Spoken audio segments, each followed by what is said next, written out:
This true blue is a dark color that is hard to get lit up to look good on camera. I mean, I'm sure you can see light pouring in from over here. I've got a light over here, there's a light back there.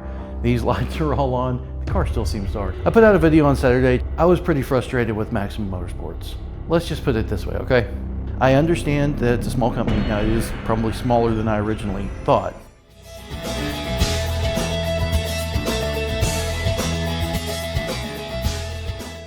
Say it with me, for we walk by faith, not by sight.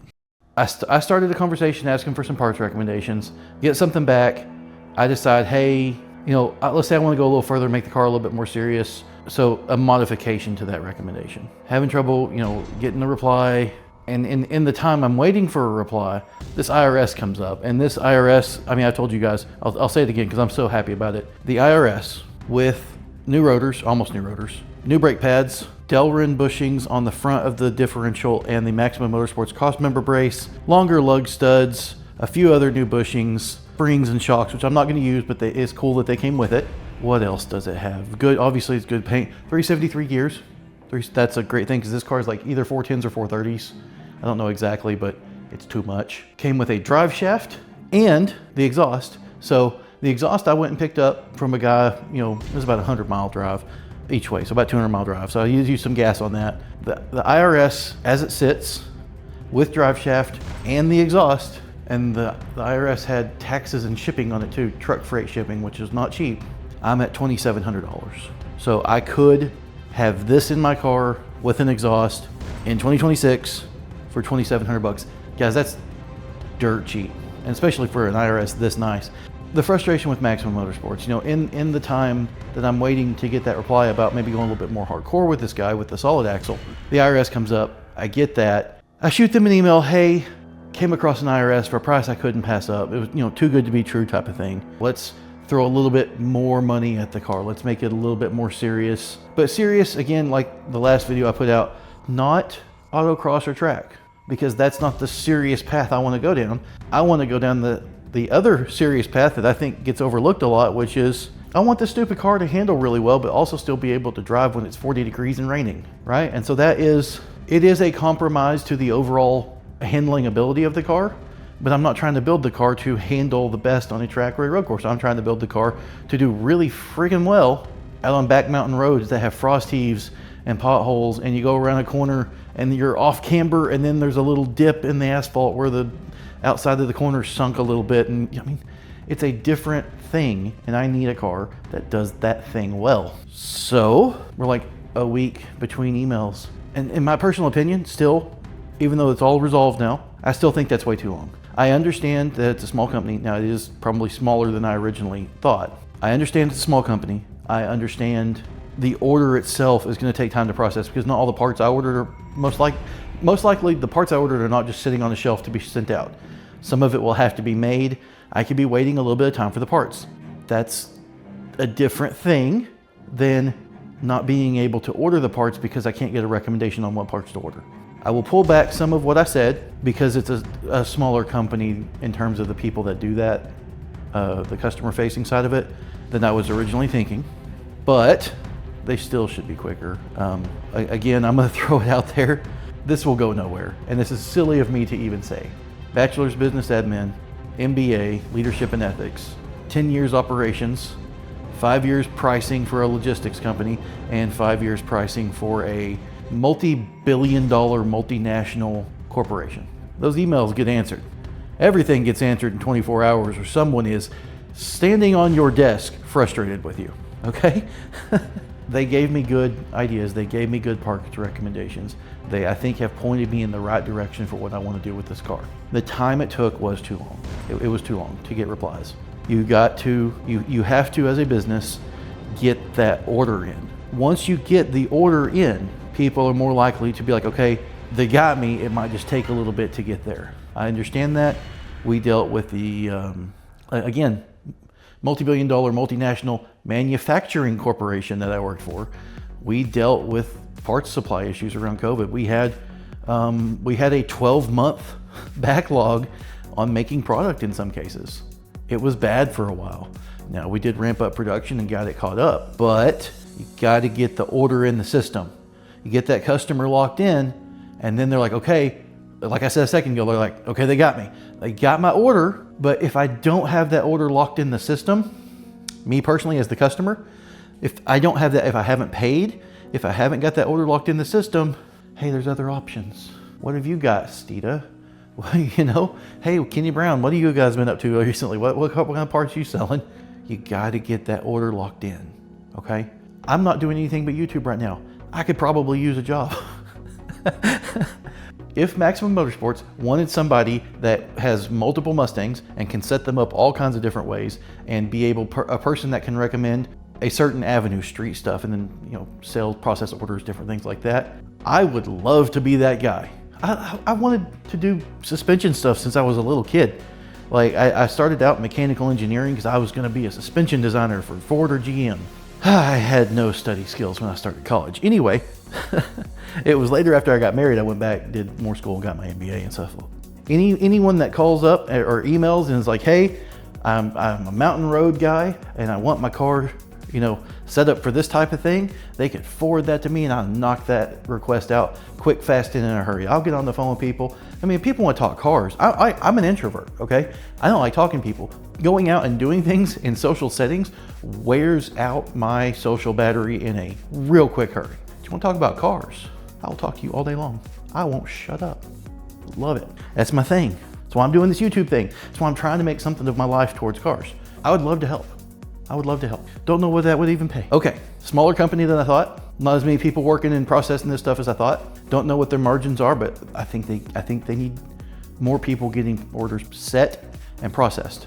A lot of that could be probably more in a lot of their stuff in their tech pages is old. It's been there a long time. There's some references and things in there you can see where you can tell that stuff's been there a while. I don't know how to do website design and development, but you know what? I can Google enough things to learn and we can start adding stuff to the website. A drop-down menu of here's my car, here's what I'm going to do with the car. And even like you could have a question like, do you think your car rides good or rides well in stock form, right? And if they say yes, you might not push them towards springs quite as heavy if it's going to be like a street car. But if they say the car rides, you know, you could have, it's too harsh, it rides fine, it's squishy and floaty and I hate it. And people will say all those things or even more varied things than that about the same car, okay, the same suspension setup. And because people vary in what they like, right? I have the H&R SS springs on this. I think it rides better than it did with the factory bullet springs and the factory bullet shocks and struts. And I wouldn't mind if it rode stiffer. Now I'm gonna go to that 275 coilover in the front, which I'll talk about in a second. And supposedly with that, it's gonna ride more like a GT in terms of the quick bumps. I might end up wanting to go to a stiffer spring just so the car has what I consider to be a performance feel. That might be dumb. We're gonna see. I'm gonna mount cameras here and go for a drive and look at the body roll. And then I'm gonna do it after the coilovers and see the body roll and different things. So when it's all said and done with Maximum Motorsports, I ordered welded subframe connectors, the tubular front control arms, some bushings for this guy, the coilover spanner wrench thing, some tools to get the bushings out and back in, and all 4 corner coilover kit based on the Bilstein B6, 275 front coil springs and 500-pound rear coil springs. Now, if you look at the wheel rates, which I can show, I can put up a chart. I might not put up the chart. A lot of people don't really like looking at my charts. I understand, I'm like a nerdy spreadsheet guy, whatever. When you look at like the 01 Cobra, the 00 Cobra R, the 0304 Cobra, the front wheel rate, not the spring rate, because like 0304 Cobra, like 600-pound front, 600-pound rear, but the motion ratios are different, the actual wheel rate. So the actual rate at the wheel. All those cars, all those Cobras are a little softer in the front. Now, I want to say stiffer in the rear, but my formula in my chart doesn't show that. It shows percentage as compared to front, percentage of the rear as compared to the front. So the proper terminology for it would be they're about 6% softer in the front than in the rear for their wheel rates.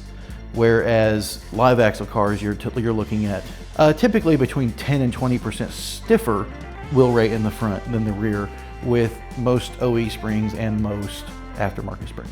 So 275 in the front, 500 in the rear, which sounds crazy, but when you look at the motion ratios and the calculations of how it actually is the wheel rate, it's gonna be about 6% softer in the front than the rear, like those other cars, but have, again, higher wheel rates than any of the factory Cobras, and so that'll stop body roll as much.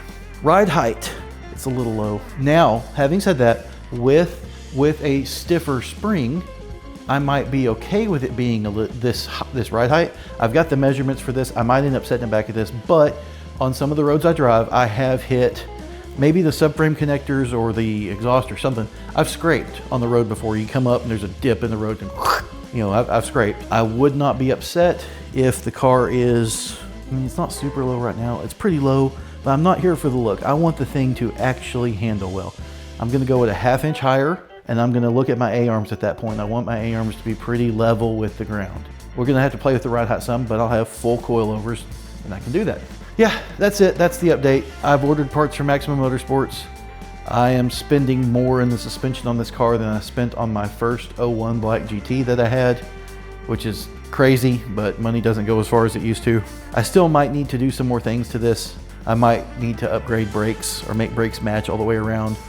I'm not, you know, it would be cool to put the IRS in with these factory OE shocks and these springs and run it like that to see how that is, and then swap over to the coilovers. So I'm kind of thinking like, well, if I ran 0304 springs on the back of this when I get the Bilstein shocks in, I could just put the shocks on the back without doing the coilover conversion to them, then take them back out and do that later. I could run the 600-pound springs. These are not, I would never run these with any of the front springs that I have. These are 470-pound, I think. I think they're 470s. They're 01 Cobra rear springs, and they are not stiff enough to have the front rear balance as it should be with any of the front springs I have, except for those SR touring springs over there that I'm trying to sell. Geez, if I did the coilovers first, I wouldn't be able to run the 0304 Cobra springs. I'd have to run probably like the H&R Race rear springs. I don't know if that's all. I mean, it'd be cool to have the reviews and to see what the differences and stuff is, but I don't know if spending that extra few $100s and taking that much extra time to get the car done is worth it. I don't know. Tell me what you guys think. If you guys want to see a bunch of different versions of the car, and I go ahead and buy some softer front springs that I could run with these, and buy some 0304 Cobra rear springs, some H&R Race rear springs, and do a bunch of different setups and just see how they all compare on the way towards making my eventual ultimate coilovers all the way around, 275 front, 500 rear. Let me know. If you guys want to see that, if y'all will watch that and think that would be a cool thing to do, I'll make 10 videos about tons of different setups. I mean, it would cost me a few $100s more to do that, but you know, I don't think it'd be that bad. I think honestly, what I want to do is put the front coilovers on with my H&R SS rear springs, because my initial request was for what coilover springs in the front would work with the H&R SS rear. They told me 275s, and so do that and see how that goes, and then go ahead and swap out the rear to the IRS with its coilover conversion, never doing OE style springs. Just go ahead and jump on to the full cool setup. I think that's enough talking about this. I'm waiting on parts to come in, so I'm probably gonna do a couple drives here and there for a few weeks on car how it is now, and then have it really good in my mind for when I start converting things over. So that's where we are right now. Kind of waiting for parts to come in. I'm glad that the conversation with Maximum Motorsports is done. I do think they need some help in that side of things, and I would love to help them if they wanted it. So anyway, thank you for watching. Like and subscribe. Check out the merch store. We've still got the shirts for sale, the retro design, and then my normal kind of business logo design. It's a fun one. It's all cheap old cars and corners. Guys, thank you for watching. I'll see you in the next one.